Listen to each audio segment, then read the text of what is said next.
Welcome to the Leading at the Next Level podcast with Dove Development Consulting, the show built to provide ongoing support for your leadership journey. Now, Cindy and I have had an amazing opportunity over the last several weeks to do some interviews with partners and panelists for the 2025 Leadership Legacy Experience, and we're going to continue that today. I get to chat with a fellow that we've developed a great friendship over the last 3-4 years or so, and I'm just so excited about it.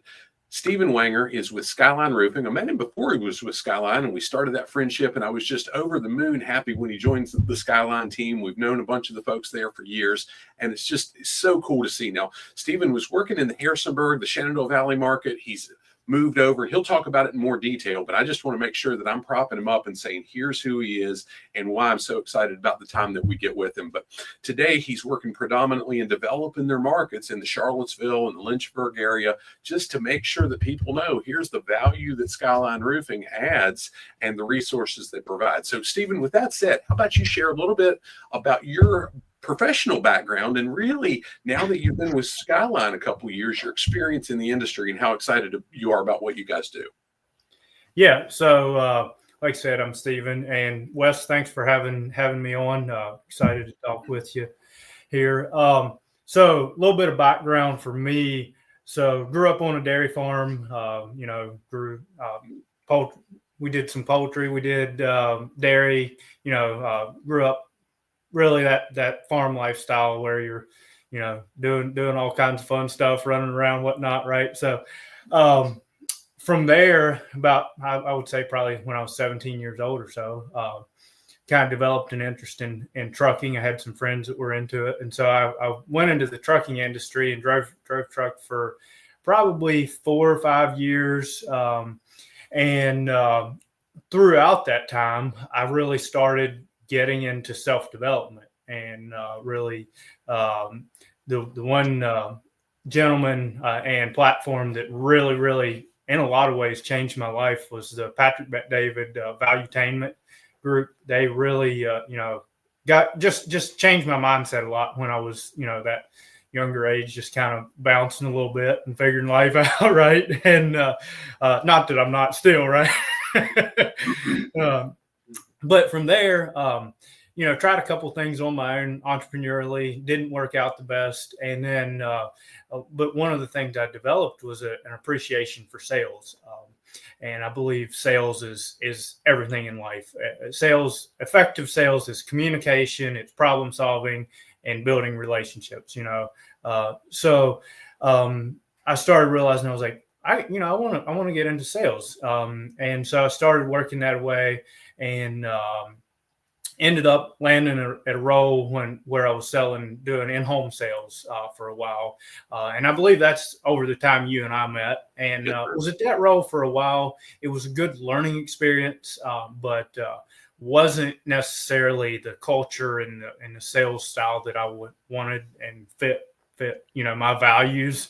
And so through that time, started looking for other avenues, and came across Skyline Roofing, and through a process of persistent follow-up, was able to land this role. And been here over 2 years now and love it. It's a lot of opportunity. It's taught me a lot. I've grown a lot, and fantastic company to be at. Yeah. Now, I want to go back to one or two things that you just said. You mentioned didn't work out so well in some of the entrepreneurial stuff. I want to challenge you on that. Did you learn from it, and has that experience helped you in everything else you've done moving forward? Yes. I think one of the things that I've always kind of had in the back of my mind is, or the way I've approached life is, Sometimes you have to try a couple of different things to figure out what works, what doesn't work, right? I think thinking you have to go work somewhere and only work one or two places your whole life, I think that's not necessarily. Sometimes people are fortunate. Sometimes they find something they love, a team that they love, and they find out at 18 years old, and they're there for the rest of their life. But I think what it taught me a lot was finding something, a culture that fits, finding a, something that you can, you can lean into rather than being, something where I'm not sure how I would necessarily put it, but it definitely requires, trying different things helps you understand maybe the best path for you, if that makes sense. Absolutely. And you and I've got a very similar education background. We've got the credentials and stuff that match one another, right? We don't need to talk about that a whole lot. But the reality is part of your education, part of what's helped you succeed in the role you're in today, and it really prompts us up for the next question I'm going to talk with you about is, hey, going through some stuff. That's our education. As we tried and we failed and we learned from it. Now let's go succeed doing something else and take those lessons, right? It maybe wasn't a college classroom, but sometimes life teaches pretty good lessons if we're willing to listen. It does. So, Stephen, you today, in your role with Skyline, I don't think, and I may have misunderstood this, I don't think you have a team of folks that report to you, right? No, I do not. In the business development role. So in many cases, folks look at that and say, well, that's not a leadership role. And I call BS on that all day long because, by golly, there's a team of people counting on you to make sure that there's work on the table so it feeds their families, right? So you have a ton of leadership responsibility, right? Without authority. Now, that said, what's been your clear purpose? What's the thing? Because some days it would be easier to work in a factory and just make widgets than to go out truck like I used to. Absolutely. What's that clear purpose for you to accept that level of responsibility to make sure that you are going out there and helping put work on the books so food's on people's tables? Yeah. For me, I think the thing that really led me to want a role with responsibility is multiple reasons. You don't grow unless you put yourself in a place that pushes what you're comfortable with, right? Of course, income is always if you're going to drive truck or if you're going to work in that manufacturing line, you're capped at what level you're going to ever be able to make, right? So income does always play into, at least for me, the opportunity, more responsibility equals more opportunity to earn money, right? So that's part of it for me. Above that, though, probably for me would be the opportunity to develop myself and to get better at communication, to hopefully have an impact on people around me, and maybe this season is setting me up for a season to lead teams of people down the road, right? Or whatever that looks like. So, I would say that kind of answers that question, I would say. Absolutely. And, before we hit the go live button and we started the recording and whatnot, you mentioned that your son's almost a year old, and I heard the joy and how fun it is to watch him grow and learn to do more stuff. And that's part of that driving purpose, right? That's why you get out of bed. How do you make sure that you provide for your family? But again, it's not just about the money. It's how can we make an impact in the process? And I'm hearing you say that too. Now, and the hopefully the freedom that you can have to take care of your family, right? Obviously, the better you can lead, the better you can provide, and all the it's a circle, right? Absolutely. Now, you've touched on it already. You talked about Patrick Bet-David, and my darling bride absolutely loves it. She's dug into a lot of his work and so on. I haven't as much, but I've loved hearing what she shared with me and so on. Fantastic. What was that motivating factor? Because for me, when I was in my early to mid 20s, same thing. It was just a different name, and that name was John C. Maxwell. Yeah. That I really latched onto. And I would say it absolutely changed my life. What was the driving factor that helped you start that leadership development journey for yourself? Wanting more out of life. I didn't want to just float through life and end up being, 50, 60 years old and not really having pushed and, set myself up, set my family up, hopefully, had an impact on the community, or people around me, so I would say for me that really being able to build a life that I want, and I absolutely still in the process of that. Right, I'm not where I want to be at all, but yeah, I would say that's really what drove me to really lean into that. Was I was like, man, I want more. Um, I want to create a better life.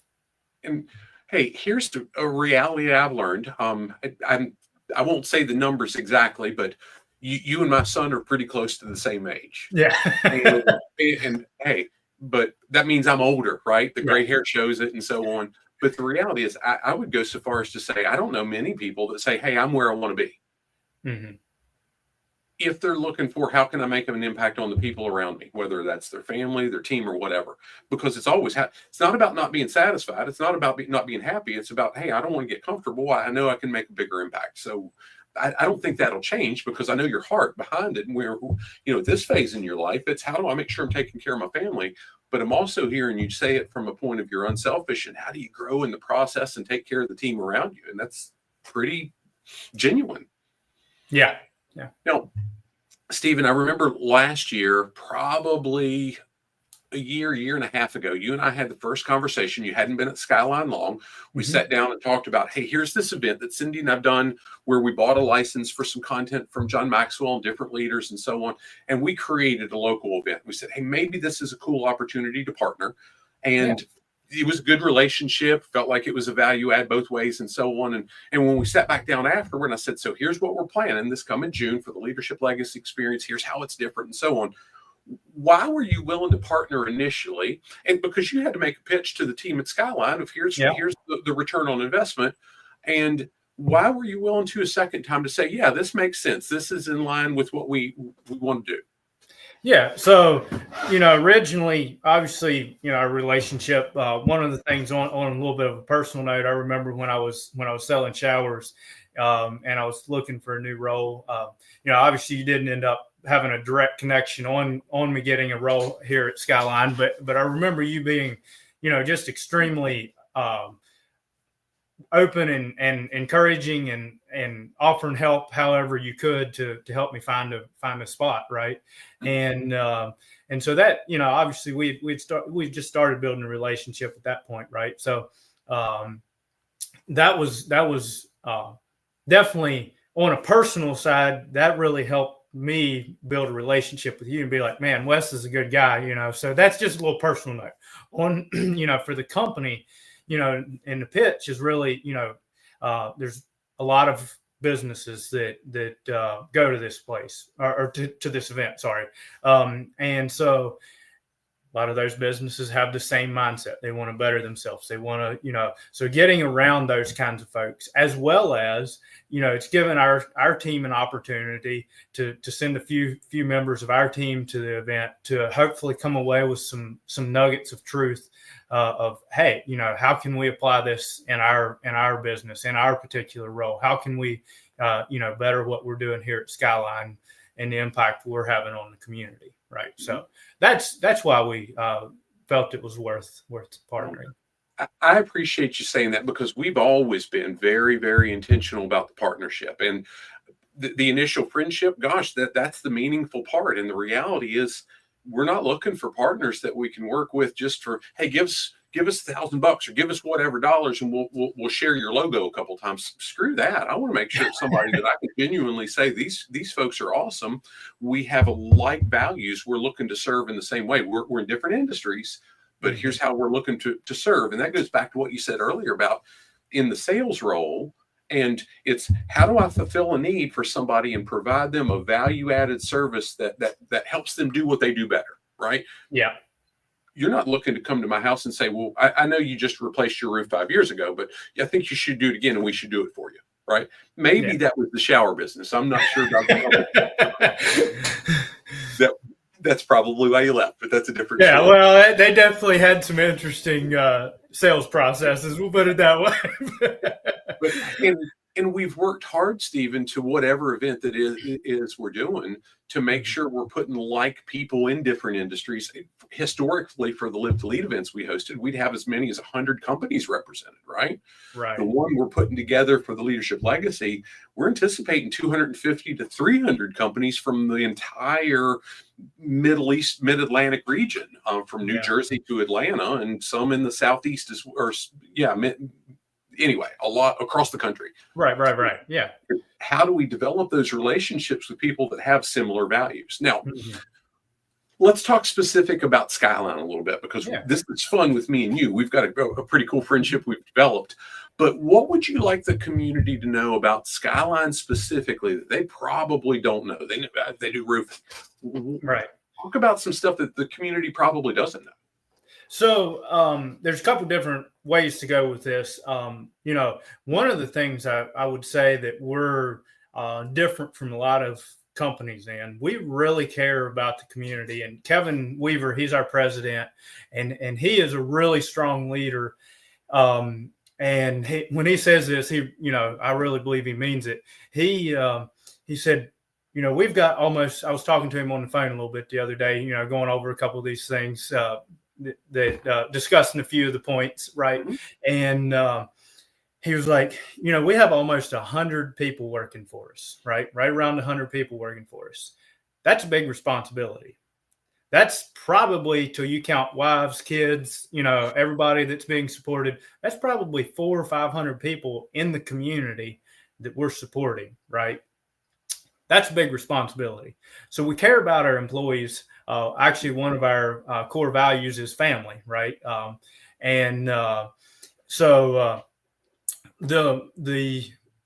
guess the point that I'm making there with Skyline, community is important. That's employees' community. That's also, we give a lot back. We pick causes. We love giving back to our communities. So we're not just trying to grab roofs and run. We want to be a part of the community, and whatever community we serve in. We're for example, we're focusing a little more in the Lynchburg market. We're trying to get involved in some community stuff down there. So it's not just in our immediate Harrisonburg area. It's also where we serve, we try to give back there as well. So that's probably on that side of something a lot of people don't know about Skyline is that's an important value to us. On the other side, we specialize in commercial industrial roofing, and maybe we'll get into that a little bit more.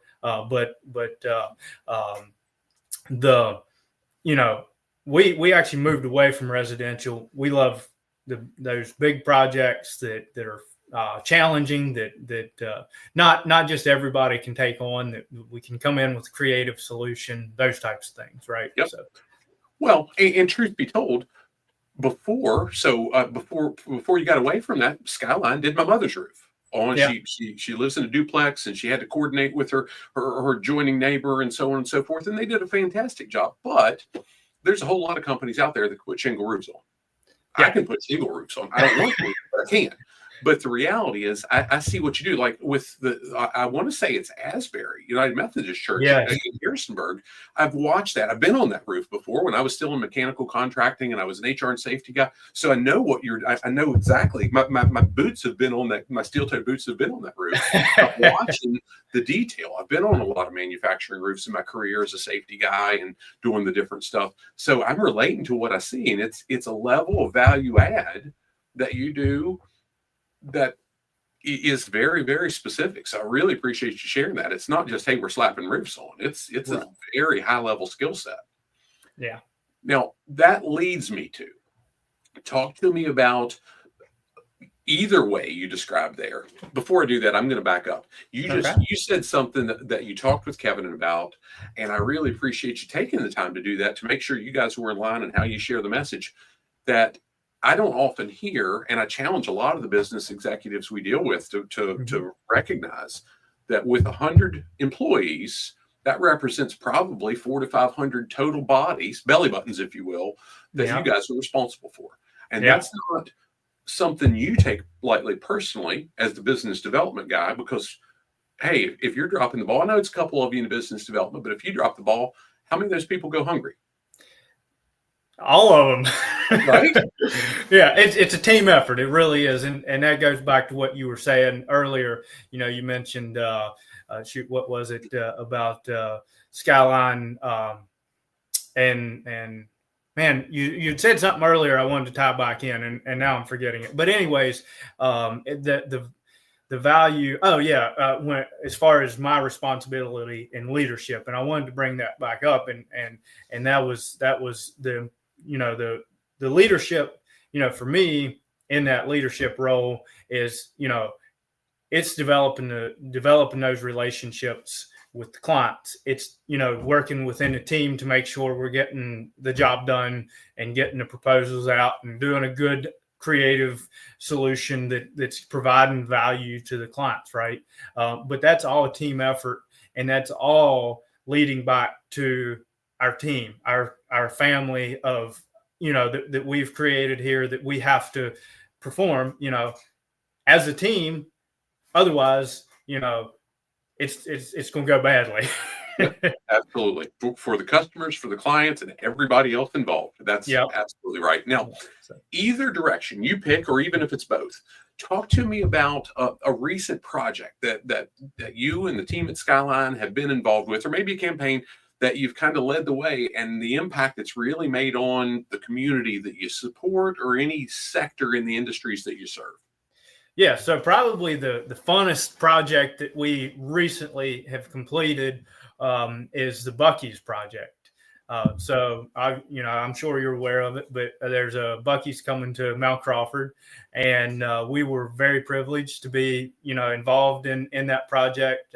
It's a big national, grocery or convenience store chain, but they try to use local contractors, and we were able to partner with them on that project, and that's been really cool project to be involved in, and the impact obviously is going to be a lot of good paying jobs, as well as a community kind of I don't know how it'll directly impact the community, other than obviously a lot of good business coming through and whatnot. But that one was pretty cool. And then the other one I was actually going to mention was the Asbury United Methodist Church, because that was a cool project we did. I think that was a little longer ago, maybe a year or so ago. We finished up on that one, but that was a really, really cool project that it's kind of an icon in downtown Harrisonburg, and we were honored to be a part of that one as well. Yeah, it's one of the things I've really enjoyed seeing you do personally, but also as a team, Skyline doing, is having a good social media footprint. Not to say, hey, look at us, and patting yourselves on the back, but to focus on here's the clients, here's the people that we're really serving, and showing visibility for them too. And there's reasons we get along so well, because we've had that same heart for how do we serve the people around us. Yeah. Very cool. Now, let's dig into Skyline a little bit more. When you doing the team, you said, hey, I learned in this other role where I'm doing the in-home and so on and so forth, but it didn't necessarily meet your values. Let's talk specifically about purpose, and how the purpose that Skyline has as an organization really aligned with your own values and your purpose, and why you've been so happy in the time you've been there. Yeah. So, coming to Skyline, I quickly realized that we had a team that really actually, cared about doing the job right. There's a lot of ways to go about business, and finding a firm or a business or a culture that aligns with your values is sometimes not the easiest. And I feel like I was blessed with the opportunity. I think God really opened that door up for me. And so at Skyline, one of the things we really strive to do is build a brand that is based on relationships. It's based on doing the job right. and it's coming up with creative solutions. If it's a tough job, if it's complicated on, how can we get these folks what they need, whether it's a aesthetic appeal they're going for, or whether they're trying to come up with an economical solution that they don't have to spend a small fortune, because obviously, as everything is, everything is getting more expensive, right? So coming up with good creative solutions, and being able to deliver on those then as well, and building that long-term relationship. We're there for the long term. We're not there to just run in, throw a roof on, and walk away. If you have issues, if you have service needs, all those things. So we're really built on building relationships with folks that want that job done right. They want the relationship that they can call Stephen up and say, hey, I got an issue. What can you do? Or, they know that when they have us do the project, it's going to be done right. It's not going, they're not going to end up 5 years down the road with a mess that we've seen before. Right. Mm-hmm. Yep. And so, that's really what, that mindset of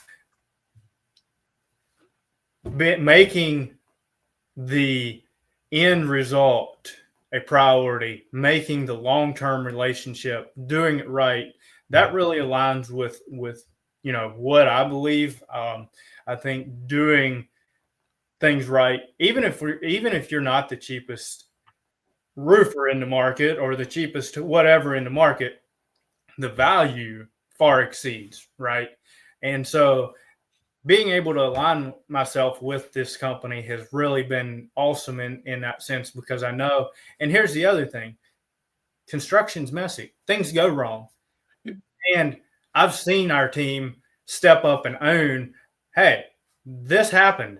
We're going to make sure you're taken care of, and so it's not just running on to the next project. It's saying, hey, we're here for the long term. We want to treat you right. And hey, we miss doing this thing. We're going to come back and take care of it.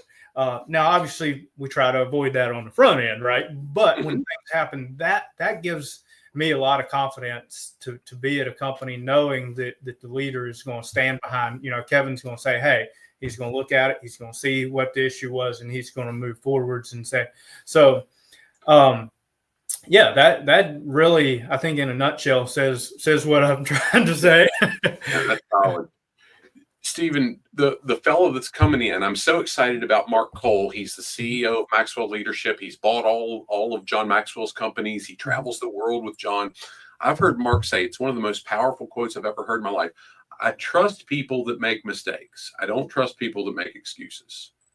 And in leadership in that space, we're going to make mistakes, but you said it, we're going to own it and we're going to make it right. Yeah. And that's what it's all about. It's not if I'm going to make a mistake, it's when is it and what's the significance and how quick can I fix it? Yeah, absolutely. I think, especially in contracting, it's not, it's not on the front end. It's not, me giving my sales spiel to whoever. It's, when a client can really trust us is when, we've done a couple projects, something did go wrong and they see how we handled it. It's not always easy to work through because, there's so many factors, but it's, the important thing is that you work through it, that you don't just run away from it. Right. And so that's when you can really know you can trust a contractor or trust the firm or the person you're working with. What's their response when things didn't go well? Right.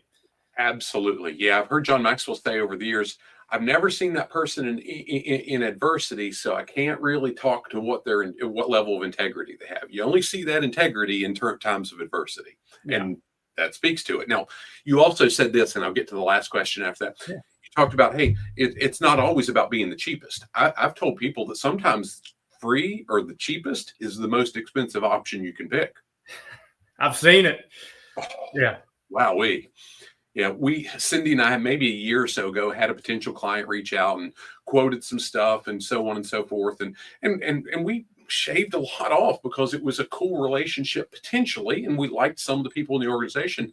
And they came back and said, yeah, there's so and so out of such and such that can do it for, I think it was like 60%. And I said, well, then they're not good at what they do, because we gave you almost 60% off of what we would usually do.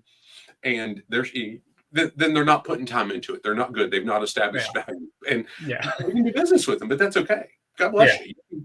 Anyway. No, it is. And that's one of the things that is always a challenge for me, especially breaking into a new area where people don't know the Skyline brand. People don't know what we're about, and they don't have somebody that works over at ABC facility they can call up and say, hey, you've done work with Skyline. Now, obviously we can do that across, we can give them references and whatnot, but that's always a tough challenge to effectively communicate that, especially in building a new relationship. That, look, you're gonna see the value if you work with us, but getting to the value thing side of, instead of focusing on, well, they're 5% cheaper, they're 10% cheaper. Well, what are what are they not doing, or maybe they're just running on low margin, and then guess what? They're not. Maybe they're, well, I think maybe I should stop there. But because I don't want, maybe they're just not as focused on the quality, right? Maybe they're just trying to get work and doing what they're doing, and that's okay. But I think if you can learn to focus on that. Hey, when we started our business, a dear friend of mine today, we were just getting to know one another. His business is probably 300 yards from where you're sitting right now, to the south, between there and the company Skyline's home office. And he says, Wes, if you're not charging me enough, my concern is when I need you later on, you're no longer in business. I need to make sure you're charging me fairly. Don't pillage me, but charge me fairly, because I need you to be sustainable. And if we're not sustainable, we can't serve people long term. So exactly. That was the point I was trying to make, and I kind of fumbled a little bit there. But if you're not paying your guys good, are they going to be there for you? Are you taking care of your team? All those things, right? Yep. So absolutely. Now, Stephen, you're not an old guy. You don't have the gray hair I do, but I'm going to ask you this question anyway, because I've watched you work hard and be very, very intentional about how you've done it yourself. What advice would you give somebody that's young, aspiring in their professional journey, regardless of what role they're in today, and they're looking to move up in their career where they hold more leadership responsibility? Yeah, I'm definitely still, I would say, in that growing phase and learning myself, right? So I'm probably not the most qualified to answer that. At the same time, a couple of things that I've learned, and I think this one I learned from Patrick Bet-David, actually. One of his big things is be patiently aggressive, right? And I've really struggled with that, because I'm just aggressive and not very patient. But you have to put yourself out there. If you don't put yourself out there, in fact, I actually have the quote hanging up on my wall. I'm not going to quote it because it's kind of a long quote, but Teddy Roosevelt, the quote, "The man in the arena." I don't know if you're familiar with that. That really, I don't know, that, for those of you listening, go look it up, read it. It's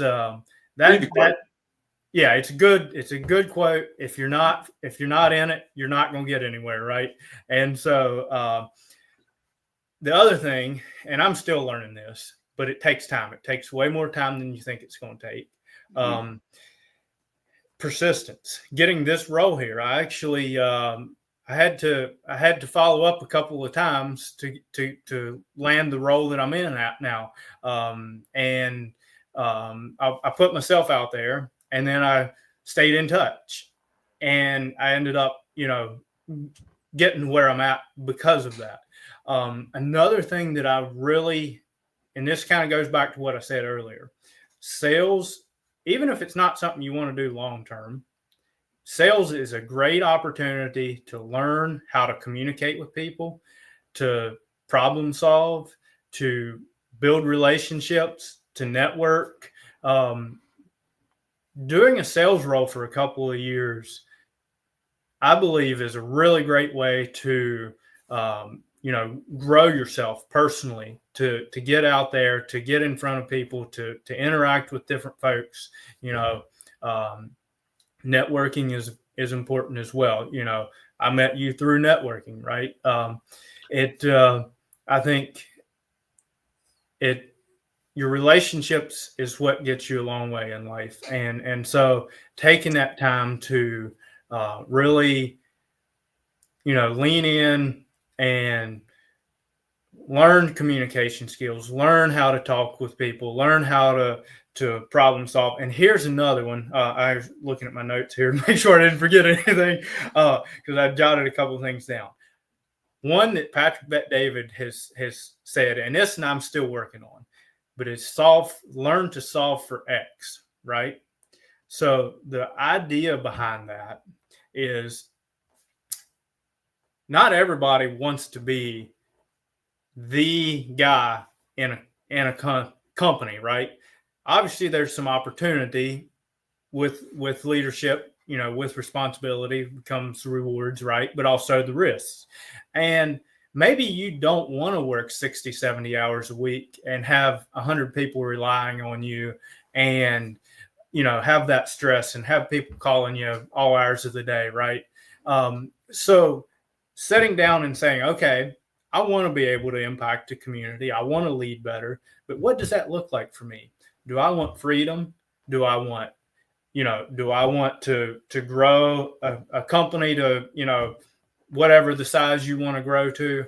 But what's that end result? Because for me, when earlier in my life, like I said, this is still evolving, but earlier in my life, all I could see was dollar signs and making more money and growing.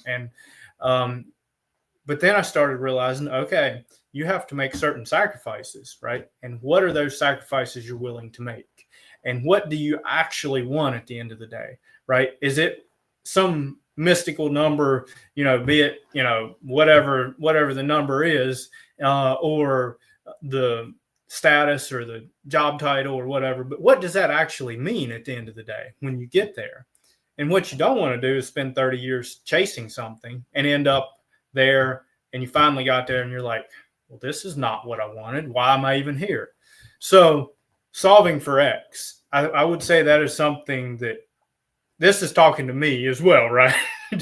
But setting down and looking, okay, where do I want to be at 40 years old? Where do I want to be at 50 years old? What do I want my life to look like in the meantime? And then figuring out, okay, how do I get there, right? So that was a whole lot of wisdom from a guy that's, I'm going to say 30-ish. So 27. I'm okay with age. But the reality, that was powerful, and thank you for sharing it. And the part, so quick commercial with the event. It's really themed. The event, the Leadership Legacy event, is themed this year around my newest book, Leading with Clear Purpose. And that book started in December of 2023. The idea behind it, when I had a phone call with one of my lifelong best friends, and he's been a hero to me, quite frankly, Stephen, because I've always watched him be just one of the hardest working, best character people that I've ever known in my life. And I heard him sound empty. And Stephen, in my life, I've not seen people burn out because they've worked too hard. I've seen people burn out because they don't have a purpose driving them. And what you just said is, what's the reason I'm doing all this? Without that strong purpose, I'm not working 60 hours a week. Shit, I don't want to work 30 hours a week if I don't have a strong purpose for it. But if it matters and it's something that means something to me, 100 hours might not be enough. It's how much can I do to achieve the things that are important? And everybody's got to find their own. And that's the whole reason I wrote the book. That's the whole reason we're building this event. And it's themed around in different segments, different panels. And that's why we're doing these conversations, because each partner has a strong purpose for them, or they're not going to be a partner with it. That's just how we work, right? And gosh, this was cool. Is there anything else you'd like to throw in before we wind it down? I mean, I would just say again, thanks for inviting us on. Appreciate the partnership. And yeah, I think that's pretty much all I've got. Cool. We love the values and the purpose that you and the whole team at Skyline provide. We appreciate the relationship and the partnership. As a quick close to this, I'll say that as we always do with our Leading at the Next Level podcast, we say, hey, if you need continuing education credit or anything here's really struck a nerve, we've got a course called Leading at the Next Level, like the podcast, but it's an entire digital and live program that we started in 2018. It's now over 150 hours worth of content in it. If you'd like to kick the tires, send us an email at admin@dove-development.net, and we'll give you a 45-day access just to check it out, see what it's worth. We do some live stuff. We do a lot of digital, and there's a whole lot of continuing education credit built into it. So with that said, we'll wind it down. Stephen, thanks for this. We look forward to seeing you very soon. Hang tight as I end it, and we'll catch up soon. God bless everybody.